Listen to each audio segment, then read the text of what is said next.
We're definitely gonna die out here. Boy, Alma certainly knows how to start a vacation off on the wrong depressing foot, doesn't she? In Dreams was written and directed by Matthias Maltrasio, hope I pronounced that name correctly, and also written by Gary Lee Michaels. Not to be confused with Lorne Michaels because the names aren't even that similar, but Lorne Michaels has been doing SNL for years and years and years. And it hasn't been good for years and years and years. But this isn't about SNL. Gary Lee Michaels, this is his feature credit. Let's see what else he can do in the future. You gotta start somewhere. And translation work done by Francisco Montas, and this features Bianca Bridget Van Dam, the daughter of Jean-Claude Van Damme, not Rob Van Dam. For the longtime wrestling fans, you will absolutely love that. If you're a non-wrestling fan, you probably have no idea what I'm talking about. But yes, Jean-Claude Van Damme. He's been in so many movies over the years, both good, bad, and indifferent. Time Cop wasn't that bad. He was good as Guile in Street Fighter, but he was outshined by Raul Julia, who played M. Bison. Chewing through the scenery, practically devouring it, and left a hell of a legacy for his children. Raul Julia was not in this movie because he passed away shortly after Street Fighter had been released. Really, really sad, but what an actor he was.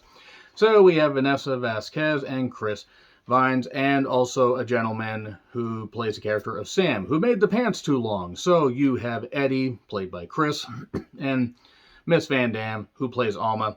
Basically, they're a couple that are trying to get through a particular rough patch in their lives because Alma lost her grandfather in an accident. We know because we see footage of him being drowned in a bathtub. Not unlike Whitney Houston, who just decided, we're not going to float down here, and I glub, glub, glub, glub. Okay, I'm going to go to hell for that one.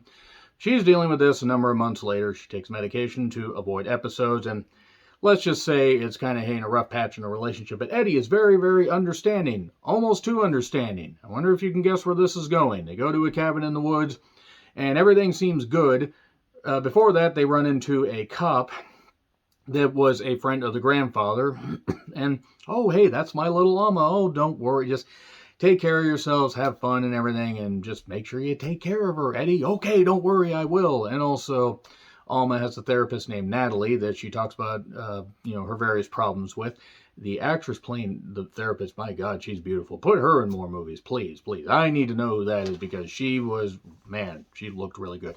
Moving on from that, she tells her it's going to be tough. Make sure you take your medication. You're going to get through this. There's no timetable on how to get through this loss. So they're at the cabin in the woods to get away on a vacation that the grandfather owned. And there's a bunch of stuff like a hunting bow and various other things like a shotgun and all this stuff in the shed. And Eddie seems to know a little bit too much about this place already. He goes to check the generator. Everything seems good. And then suddenly, the next morning, a couple shows up. Sophia, Miss Vanessa, and Sam, who made the pants too long. They got screwed over in an Airbnb deal. They made a deal to rent this cabin out. And oh my God, they're screwed. They have no money. She's pregnant. All this weird stuff's going on. Eddie is too accepting and says, look, just stay here, and if you're uncomfortable, Alma, I'll get rid of them. Okay, well then suddenly they're all chummy.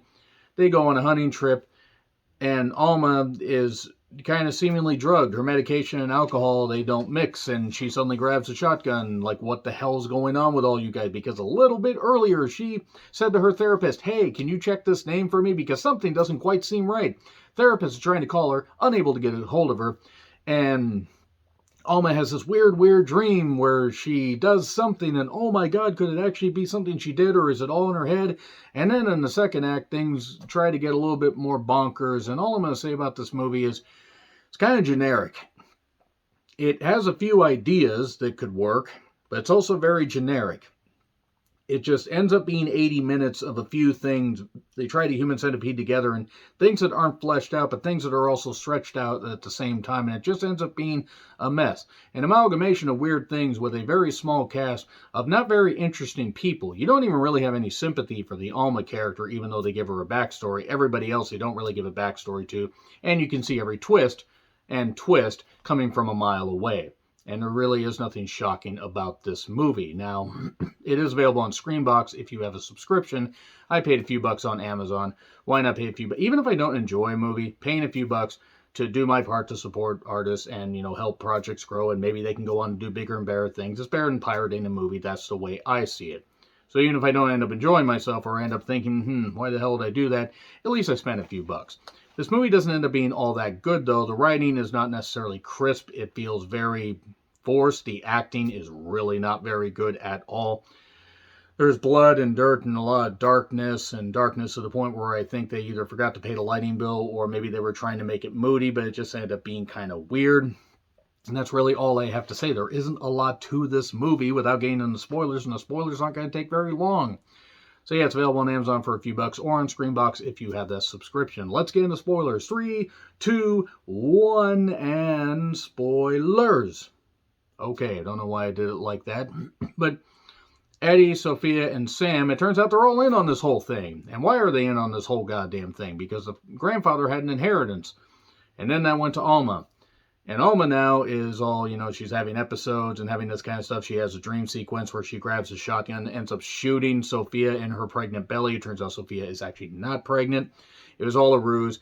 Sophia and Sam, who not only made the pants too long, but decided to, be part of drowning Granddad.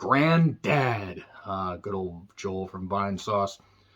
They end up doing that, and Eddie is like, we just need to find a way to make it look like an accident, make it look like she offed herself, and we can get the inheritance. We can call and we can take care of this. Well, they drug her, hang her from a tree, and just leave her there for minutes, if not a couple hours on end. They end up going back to this particular cabin, and Sam, not only in addition to making the pants too long, is an idiot and doesn't realize that Eddie and Sophia have been fucking for a while. Now he's all upset, and they get in a fight.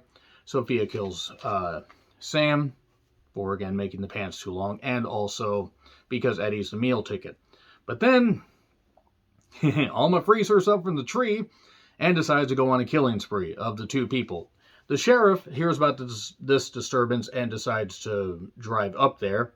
And then the therapist is trying to get a hold of Alma. And basically she ends up killing Sophia in a goofy way and then drowning Eddie. And then that's it. And then 6 months later, she's still at the cabin. Wait, Eddie's alive and she's pregnant? Oh no. And then you hear a voice, Alma, wake up, wake up, wake up. Yeah, so it was either all in her head and she's been back at the house, or maybe, I don't know, she's being called up to a higher plane of existence. I mean, I felt like being called up to a higher plane after this movie was done. Again, not the worst thing I've seen in this year, or maybe even like in the past couple weeks, but it's not any good because it's generic and everything you see, you can see everything coming from a mile away, and it's just ridiculous. And it's just, nobody acts like an actual human here. Everybody just suddenly goes from 0 to 60 and then back again, does weird shit. And yeah, you can make a taut thriller and make it really goofy. You can make it taut, goofy, and have fun with it. Or you can just do this, where everything just feels very safe and it doesn't really feel like anything gets accomplished. So the worst thing I've seen this year? No, not even close. But it gets an F because it's just a mess and not very good. That being said, let's hope everybody goes on to do bigger and better things. Agree, disagree, what I said, like, share, subscribe, Twitter handle in the description. I'm John Riplin. I'll see you soon.